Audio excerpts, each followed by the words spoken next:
So it's the 6th. Welcome back to the Ultimate Doctor Who Marathon, and right now, as we begin our next story on the 6th of July, 2017, today I just finished watching The Space Museum, the first episode of The Space Museum. Yeah, the story and the first episode have the same title as many stories seem to do. Now I have to say, this one is it's an excellent starting point for the story. We pick up right where the Crusade left off, and a lot of stuff happens that's very, very mysterious. It's the tone of this seems to. We have a bit of humor with Hartnell, with Ian saying, "Oh, but Doctor, we have our clothes on." Well, I should hope so, my dear boy. I should hope so. Yeah, standards and practices don't allow us to be nude on television, but of course they switch from the clothes in their last story to their normal clothes, and that's a plot point. This weird continuity lapse is a plot point. A bunch of weird things start going on. A glass of water that Vicky drops jumps up back into her plan when they get out into the actual titular Space Museum. No one can see or hear them, and they can't touch everything. And everything culminates into them finding the TARDIS and themselves in glass cases. This is near the end. This is near the cliffhanger. And they think, well, let's go back to the TARDIS and leave. But will that mean? But the question is, well, does that? Well, should we? The question, should we do it? Because will that be playing into their hands if they leave, and then for them to come back later, or should they stay, and maybe they won't be in those cases? Who knows? And they won't, because they obviously haven't arrived yet. So they wait, and poof, they actually end up arriving. They made the wrong choice. The lack of decision sort of made them wrong. I really hope that this actually plays with a lot of existential themes of choice, because it looks like the episode might be going towards that route when it comes to what the story is going to be, because I really like the idea. I like the ideas of existentialism and how choice plays into things.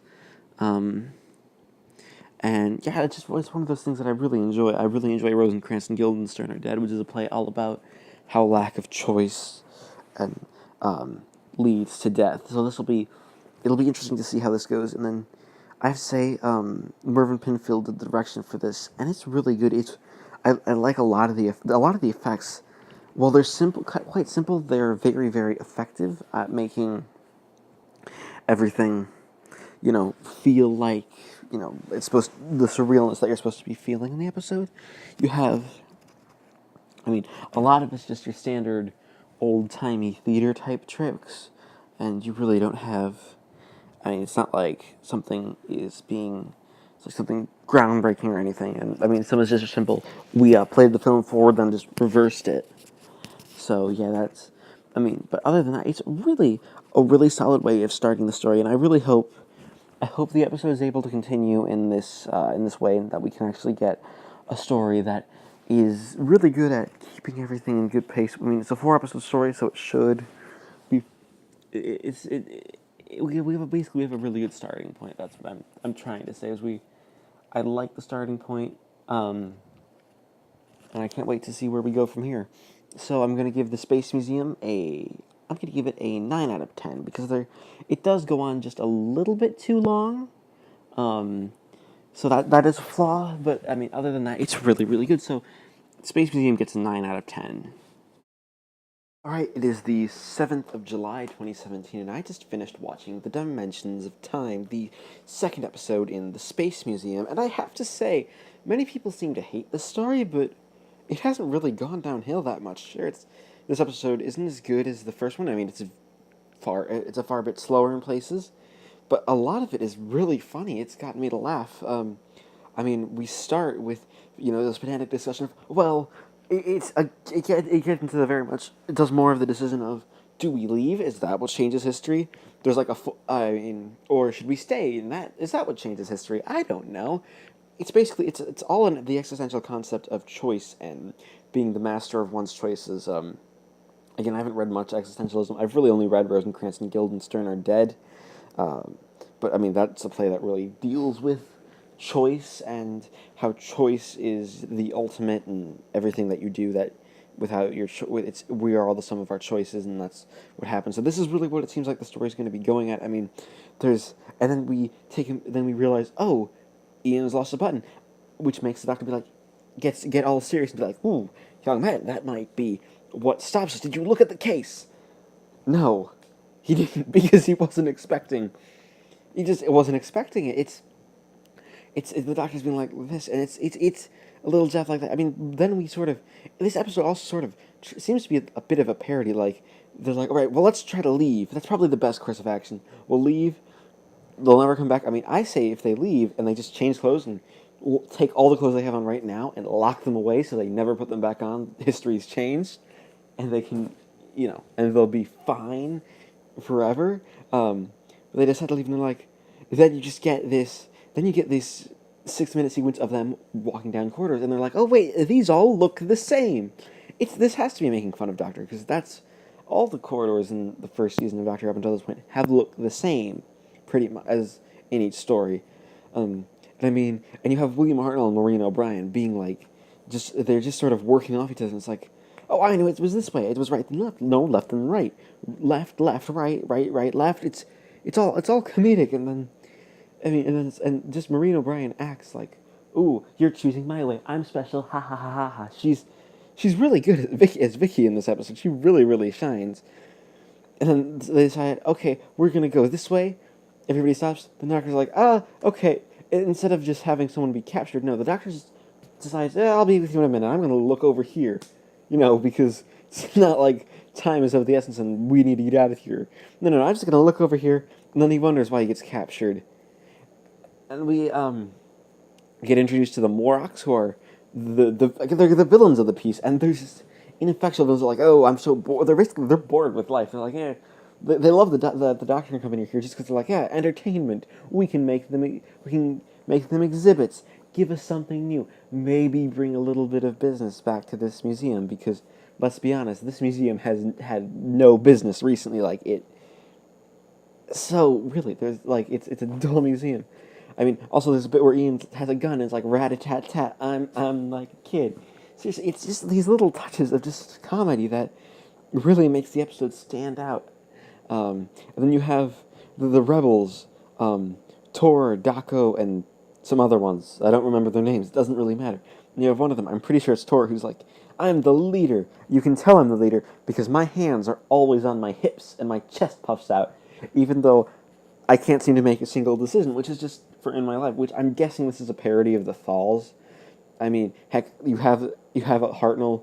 Hartnell gets captured by them because he's like, ooh, look at this thing. He turns away, the door opens up behind him, and they'll just comedy grab him, almost like sort of the old image of the shepherd's crook pulling someone off the stage, almost like that. Then he escapes them by hiding in a Dalek, which is William Hartnell in a Dalek is just. It's something that has to be seen to believe. William Hartnell, for the rest of the episode, steals the show. He then walks away. He's like, haha, I escaped.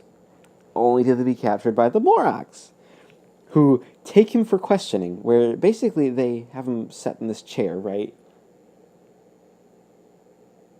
In this chair, basically on a screen next to the chair, it'll show what his mind is thinking, which is an all sci-fi idea. So once the doctor realizes, he screws with it.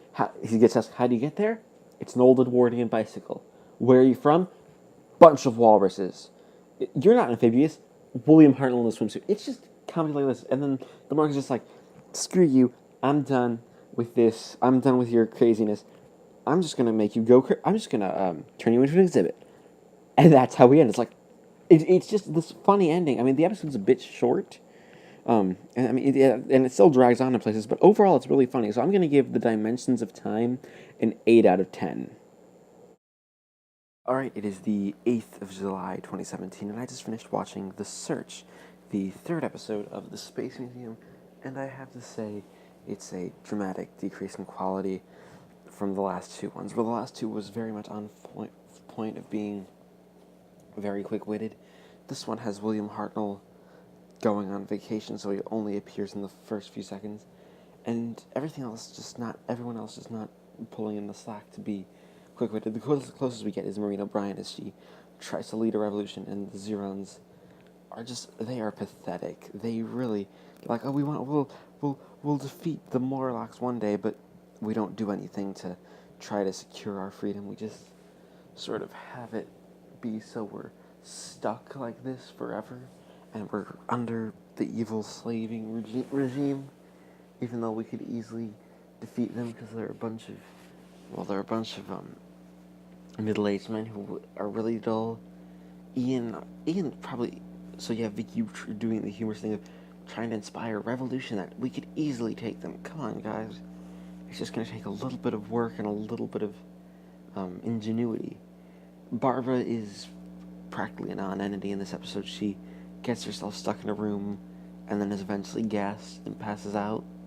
And Ian gets the worst of it. He acts really out of character for most of the episode. He just sort of, he goes around and he takes a gun and threatens to shoot one of the Morlocks, and it's not a very good way of doing Ian as a character. It just doesn't do the guy justice. He's usually portrayed much better than he is here, which is really kind of sad, because you have Ian, who is the best part about quite a lot of Doctor Who so far, and he really just doesn't do much. And the cliffhanger is also a mess, where you have Ian just surprise reaction on seeing the Doctor, but we don't get to see what he sees because the Doctor, William Hartnell, isn't in the studio, so it really doesn't give you a sense of what's gone wrong. Like, has he already been put in a case, or are we waiting on something else?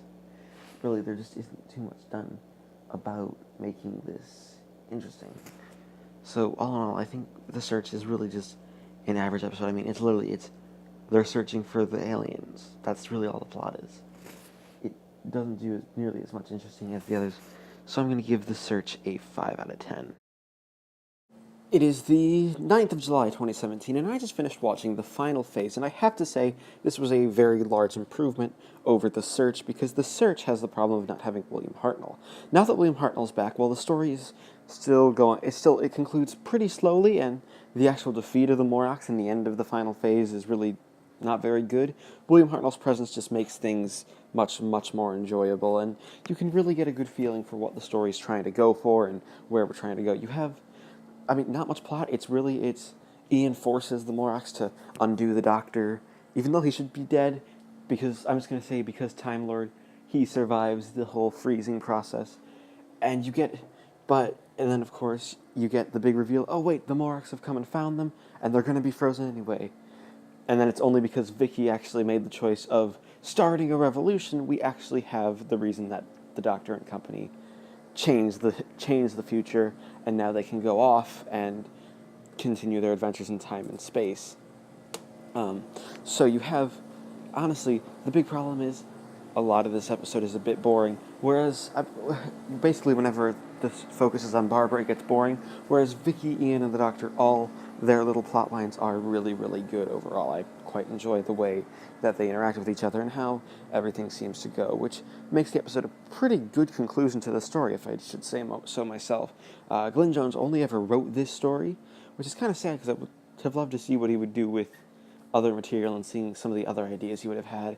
And there aren't even any lost stories with him credited as author, so yeah, I have to say that it doesn't really make much sense here. At least that's what I have to say, because you have what's essentially a story that's trying to be the sum of its parts.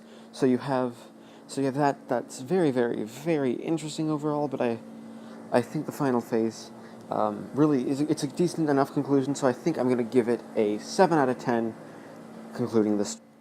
Thank you to that averages this story, The Space Museum, at 7.25 out of 10. Thanks for watching the Ultimate Doctor Marathon. Please leave a like, comment down below if you disagree with my scores, and don't forget to subscribe, as next time we will take a look at the next televised story of Doctor Who in The Chase.